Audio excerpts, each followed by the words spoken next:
that can have 50 billion people with 25 billion people in support, farms and power generation and all that. And there are times that they live for, tens of thousands of years with no problems. And then the kaiju shows up. The funny thing is, after I opened him up, all I found was blood and organs.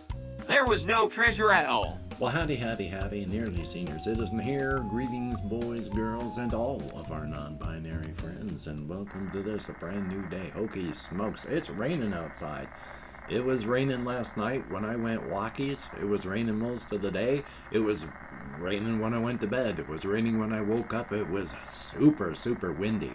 So hokey smokes. Hopefully we're not going to lose power. Hopefully it's not going to rain all day. But if it does, that's fine. I like rain. The bad part about rain, though, is, well, you know what happens in the rain, especially when you live on one of the thousands upon thousands of forest blocks in Shelton, Washington?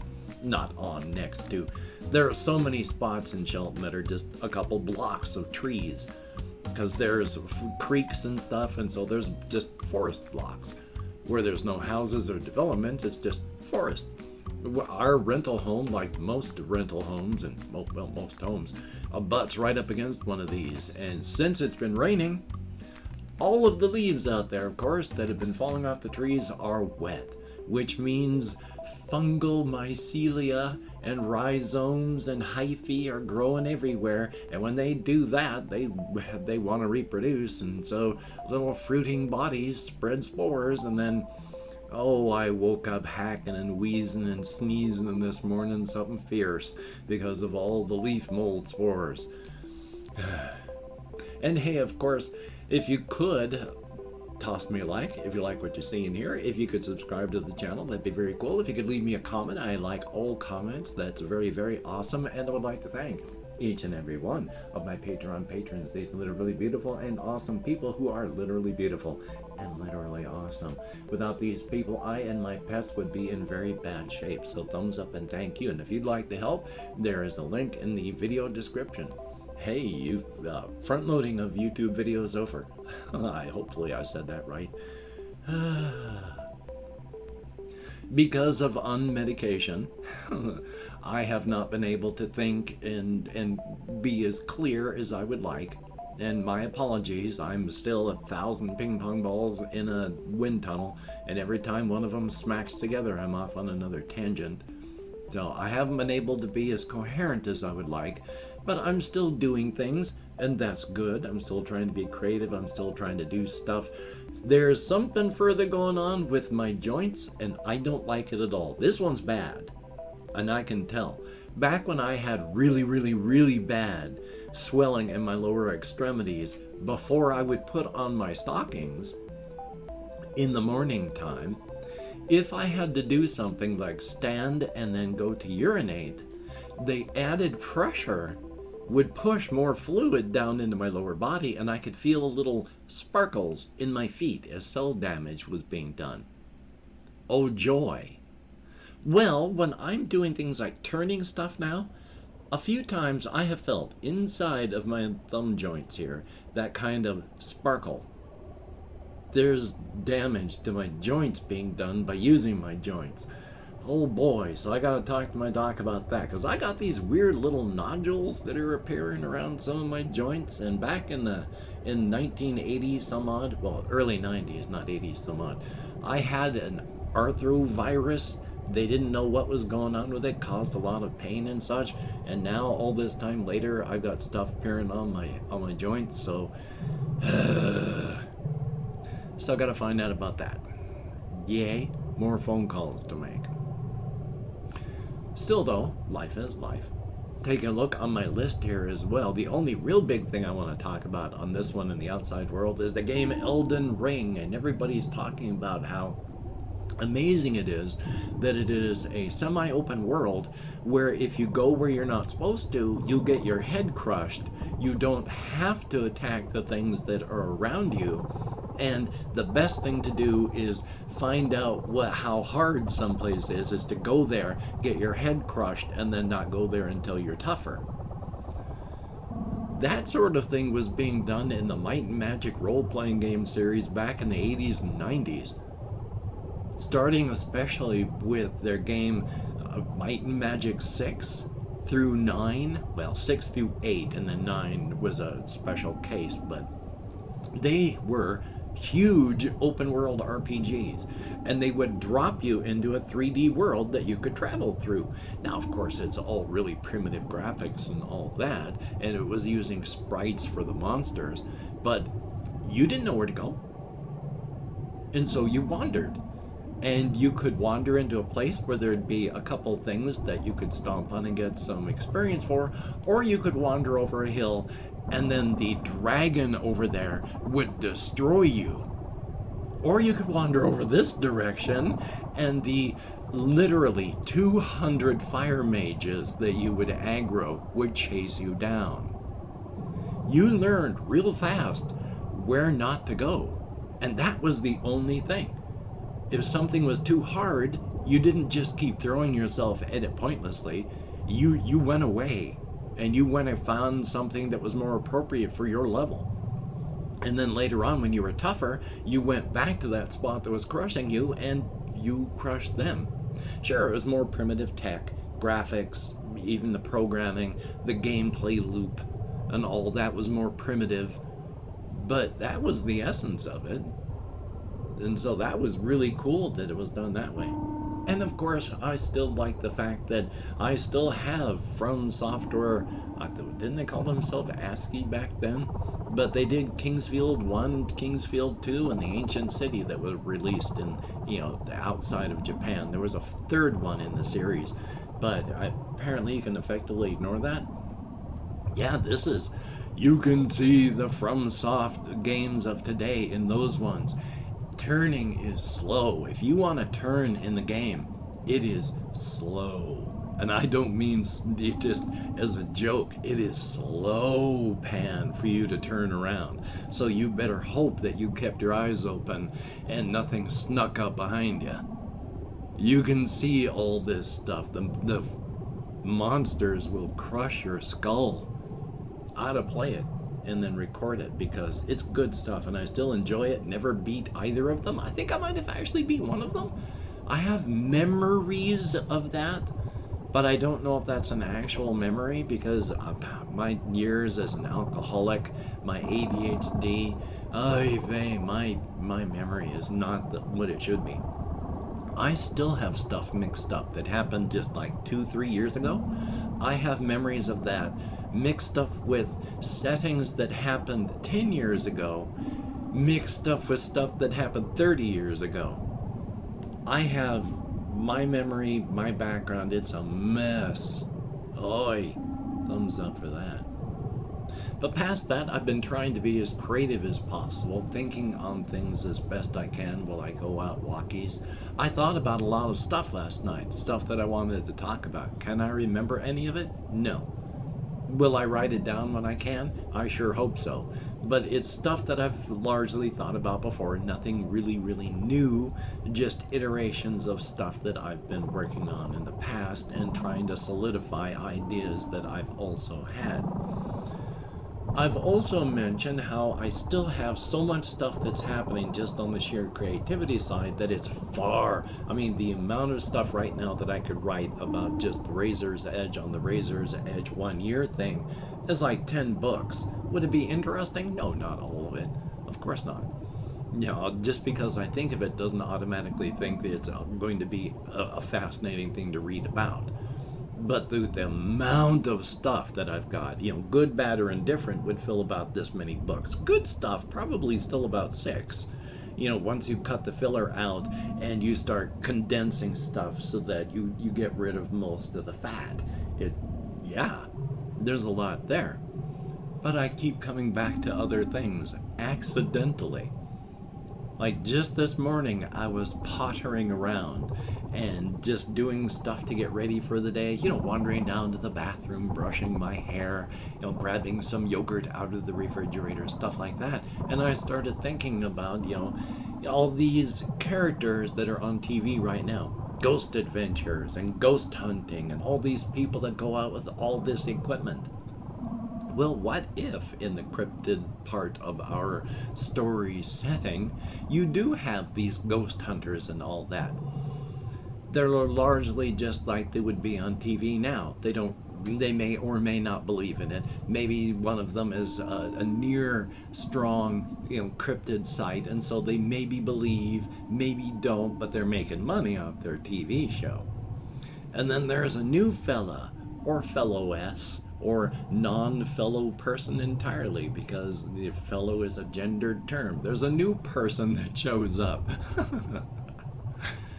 And when they're arriving late, they hear someone being really loud, but everyone else is just ignoring them. And when they show up at the room, they find out why.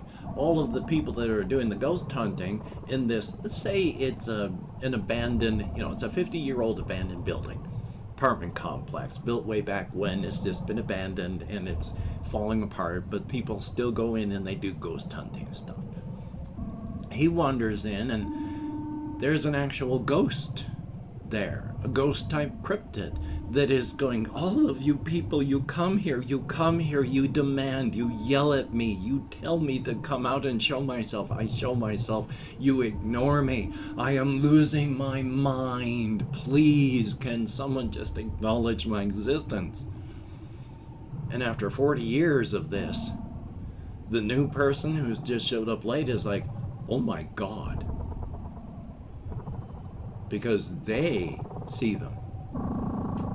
And once the ghost type cryptid sees that they see them, it's like, oh my God, please, you can see me, you can hear me, oh my God. And they're just talking back and forth that way, trying to interact with the others who are trying to figure out what the hell's going on. And yeah, you discover that this person has found one of the Black Swan serial killer victims from back in the 80s. And they're able to bring the police up there and they find the body. And then, well, the ghost type cryptid, they don't know what to expect. They sort of expected to fade away and pass on to another form of existence when their body was found. And what do they do when they don't? They're still alive, quote unquote. They still exist. What do they do now? And of course, there's the person that I posit for this show. They use that episode as a good thing, like a big premiere. But then that person finds themselves without a job and kicked off the team because that's not really team stuff that they're looking for, actually finding ghosts. And so they're unemployed, written out of the thing. But the Black Swan victim, I haven't figured out her name yet. And I'm not quite sure who it is, the person that shows up late. But it would be, well, yeah, I guess that I do enjoy your company, and you don't want to be alone. Okay. And then that's the beginning of their lives together as... what do you do now? You've got to go forward into the future. So it's fun to come up with things. Now I have to just let that one percolate in the cryptid background to see what's going to come up. Hopefully it'll be something good. And again, I know I've got so much stuff that I can't do anything with at this time, especially within the parameters of the project that I am still working on. Since after all, there is that flamboyant villain that I had been working on. Oh well, they're going to have to show up somewhere, somehow, at some point in another thing. There's that military invasion of the Association of Sovereign Free States. I still have been letting that percolate. We're gonna see what happens with that. And then of course, I'm still always thinking about the Crimson Kingdom. And of course, there's the kaiju. Oh, the Apple Rock kaiju. There's a lot more still I want to talk about that little beastie, because it's trapped without being trapped. It needs as well that ambient energy from that static electricity between the two universes, so it can't really leave the razor's edge. It can do things on the inside, And if it had to go there, it could. It would be a very claustrophobic and painful experience, and their reach and their strength there is not very good. They can't really last long at all on the outside. It is so starved of energies out here, and it can't do anything with its reach on the outside. So it's trapped, but it's a big place, the Razor's Edge. And with as many near infinite layers as there are, there's a lot of things to do. After all, I've mentioned that there's the megacities that can have 50 billion people with 25 billion people in support farms and power generation and all that. And there are times that they live for, tens of thousands of years with no problems. And then the kaiju shows up. And then pretty soon there's no one there anymore. And the kaiju has got a pretty full belly for a while. And I've opened up 24 hours worth of comments in my community tab. Gonna go through and thank however many people have left me comments in the past 24 hours. If I mispronounce the username, no disrespect is intended. And even though I got an American Sign Language, well, you've seen how my brain works. Oi. So, let me call on my Chrome. We have Jesse Koskinen, thumbs up, thank you very much, and here's a hoping. It's always good to see you in the comments. The MCCPIN, thumbs up, and thank you very, very much. There's Aman Nirmal, AMANNIRMAL, thumbs up, and thank you very much. Space Votnik, Save Scumming has a bad name and a bad rep. But there's nothing wrong with save scumming at all. I agree with you 100%. Ryan Khan, thumbs up. There's Snow Rook, RUKAYA95, thumbs up, thank you very much. Flora Mew, always good to see you in the comments, and thank you very much. It is good to see you, and I appreciate your input. There is Ben B, thumbs up, and indeed, keep that beard clean, thumbs up, and thank you. JAYY, thumbs up, and doing my best, thank you very, very much. And I have my brain, so when I read things, sometimes I have no ideas what they mean. None. So it's not anybody else's fault but mine. It's my bloody brain. And we have Cup of Joe, thumbs up, and thank you. And there is a bizarre YouTuber, greatly appreciated, and Ice Damon, thumbs up, and thank you all. Good to see every person that has come back, and good to see people that are leaving comments for the first time. You get me out of my head and into the world and dealing with real people. Thumbs up. And of course, with my hands in the air, hey, don't know what device you're watching this on, so don't know where the show more for the video is, but inside I have links to all of my channels, as well as my Twitter, my Facebook, and again, my Patreon. And again, I do want to thank all of my Patreon patrons. These literally beautiful and awesome people are literally beautiful and awesome. I mean, I do appreciate to no end the fact that I can eat food, I can get pain medication, and I can keep my pets alive. Thumbs up, and thank you so much. And I cannot remember how long I should keep my hands in the air. My wrists hurt. Yay! Hopefully I didn't leave them up too long or bring them down too quick. Well, I gotta make phone calls today. There's all sorts of things I need to get figured out and talked over. So here's hoping, and here's also hoping that I am not going to perish anytime soon just because I can't make phone calls about my health. Yay! Hopefully you can get done the things that you want to get done, and if you don't get them done, well, that's okay too. Don't should on yourself. Don't say I should get this done, because then if you can't, you're just going to beat yourself up, and that isn't going to help you. That's just making yourself feel bad for no good reason. So, with the Covfefe bug raging, and of course, with the mask mandates being lifted, cases are starting to surge all over the U.S. again. People are getting mauled, all the people that dropped the precautions early. Let those who want to do it early get mauled. Don't be one of those who get mauled. Take your precautions, get your booster, get your vax. You don't need to deal with this. So, until we meet again, you take care. Have a great day today. I will see you on the flip side, and quite frankly, I think that's a very good idea.